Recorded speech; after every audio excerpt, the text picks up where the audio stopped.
শিক্ষামন্ত্রী এহসানুল হক মিলন বলেছেন, আমাদের এডুকেশন সেক্টরে শুধু হাই জাম্প না, পোল ভোল্ট জাম্প দিতে হবে। 2001 সালে দায়িত্ব পাওয়ার পরে নকল প্রতিরোধ হয়েছিল এবং প্রশ্নপত্র ফাঁস বন্ধ হয়েছিল, সেগুলো চলে গেছে, আর পুনরাবৃত্তি হবে না।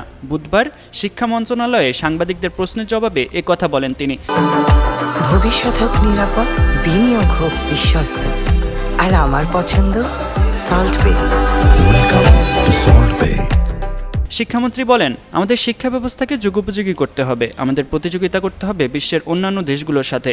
গ্লোবাল ভিলেজে আমরা ব্যাকডেটেড কোনো এডুকেশন নিয়ে থাকতে পারবো না। এডুকেশন এখন কোনো ডোমেস্টিক কমোডিটি না, ইটস অ্যান ইন্টারন্যাশনাল কমোডিটি। আমাদের nano technology, artificial intelligence, robotics এই সব কিছু ব্যবহার করতে হবে। আমাদের ডিজিটাল প্ল্যাটফর্মে আসতে হবে, ডিজিটাল লিটারেসি লাগবে। তিনি কারিকুলাম সম্পর্কে বলেন, কারিকুলাম পরিবর্তন নয়, রিভিউ হবে। পাশাপাশি এমপিও ভুক্তির ক্ষেত্রে কোনো দুর্নীতি হবে না বলেও আশ্বস্ত করেন তিনি।